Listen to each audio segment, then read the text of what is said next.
ঈদের মুখে জলাবদ্ধতায় বিপর্যস্ত নিলামবাজার। সড়কের উপর দিয়ে গাড়ি নয়, চলছে নৌকা।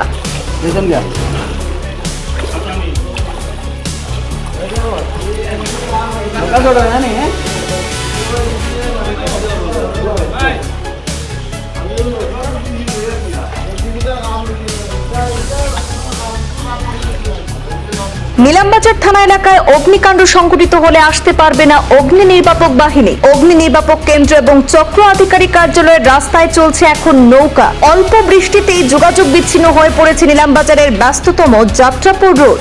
বিদায়ী সিইও দায়িত্বভার গ্রহণ করেই সমাধানের আশ্বাস দিলেও অধরা রেখেই হয়েছেন বদলে। 7টি গ্রামের জনগণ সহ সরকারি 2টি গুরুত্বপূর্ণ বিভাগও পড়েছে জলাবদ্ধতায়। নজিরবিহীন ভোগান্তি নিয়ে উদাসীন নতুন সার্কেল অফিসার অনুরাগ গগৈ। ঈদের মুখে জলাবদ্ধতা নিয়ে ক্রমশই বাড়ছে ক্ষোভ। কৃত্রিম বন্যার জন্য দায়ী প্রাক্তন মন্ত্রী সিদ্দিক আহমদ। অকর্মণ্য জনপ্রতিনিধিরা সমস্যা সমাধানের নামে প্রশাসনিক মুরব্বীদের সাথে ফটোশুটে ব্যস্ত। ঈদের মুখে বন্যার কবলে বাণিজ্যিক এলাকা, আর্থিক ক্ষতির মুখে যাত্রাপুর রোডের ব্যবসায়ীরাও। মাঝে আর একদিন তারপরেই ঈদ উল আজহা। ঠিক এই সময় কৃত্রিম বন্যার জলাবদ্ধতার মধ্যে পড়েছে নিলামবাজার যাত্রাপুর রোডের একাধিক এলাকা। ব্যবসা প্রতিষ্ঠান বন্যার জলের দখলে থাকায় বহু প্রতিষ্ঠান খোলাই সম্ভব হচ্ছে না। যৎসামান্য দোকান খোলা সম্ভব হলেও নেই গ্রাহক। স্থানীয় রুটের যানবাহন চলাচল একেবারে বন্ধ। সড়কের উপর দিয়ে তাই চলছে নৌকা। বন্যার কবজায় পড়েছে যাত্রাপুর রোডের বেশ কয়েকটি বসতবাড়ি এবং একটি সরকারি স্কুলও। একটা সময় বন্যার জল মারিয়ে চলাফেরা করা গেলেও গতকাল রাতে বৃষ্টির পর থেকে নৌকাই যেন শেষ সম্বল হয়ে দাঁড়িয়েছে। চরম সমস্যায় পড়েছেন যাত্রাপুর, আকবরপুর, বনুগ্রাম, নাথপাড়া, হালঘাট, রতনপুর, ভরিবন্ধ এবং দীঘলবাগ গ্রামের কয়েক হাজার জনগণ।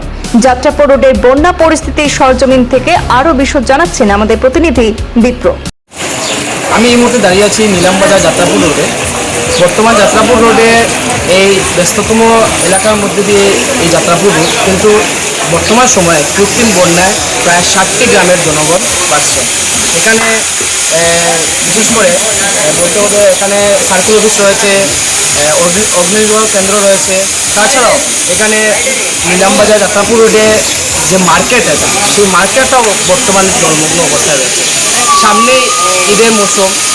এই ঈদের মৌসুমে ব্যবসায়ীরা হাহাকার পরিস্থিতি বিরাজ করছে, কারণ না এখানে জলমগ্ন থাকার কারণে ব্যবসায়ীরা দোকান করে বসে আছে, কিন্তু গ্রাহকদের সেই ভিড়টা আমরা দেখতে পাচ্ছি না। তাই এখানের জনগণের উদ্দেশ্যে আমরা জানতে চেষ্টা করব যে তাদের কী অভিযোগ এবং তারা কি চায় এই জল থেকে যাতে নির্মুক্ত করার জন্য কী ব্যবস্থা প্রশাসনের তরফ থেকে, তারা কী দাবি তাদের, এটা নিয়ে আমরা স্থানীয়দের কাছ থেকে জানার চেষ্টা করব। কী বলবেন? কি বলবো, এই জলের বিষয়ে এত অসুবিধা হচ্ছে যে আমাদের কি বলবো, আজকে 3-4 মাস থেকে এভাবে সামনে ঈদ আসছে, সেটা নিয়ে তো কিছু বলার কেউই না। যেহেতু এটা একটু ব্যস্ততম এলাকার মধ্যে পড়ে যাত্রাপুর, এখানে মার্কেটটাও অনেকটা লাঠে উঠেছে ব্যবসায়ীদের জন্য তো বহুত বড় অসুবিধা। গ্রাহকরা আসছে না, কারণ যে সার্কেল অফিসে মানুষ যাতায়াত ঠিকমতো করতে পারছে না। তারপরে আরও বাজার করবে, এই যে ঈদের কাপড় কেনাকাটা করবে, তাহলে কী বলবো দাদা, এত অসুবিধা হচ্ছে আমাদের। দেখুন আপনারা যদি নিউজের মাধ্যমে মানুষকে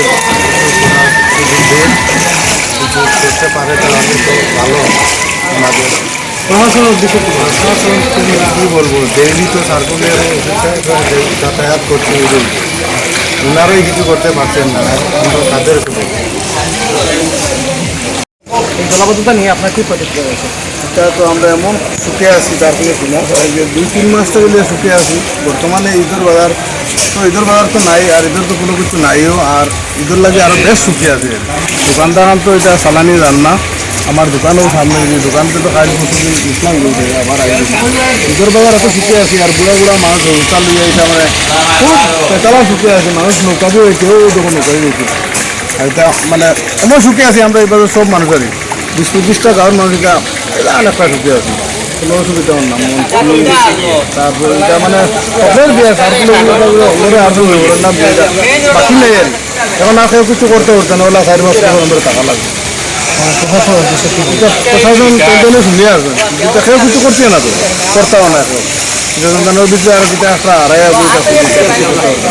কোনো আমরা থাকতাম আর তাকিয়েও লাইন অসুবিধা হইতে না আমরা যেহেতু সামনে ঈদের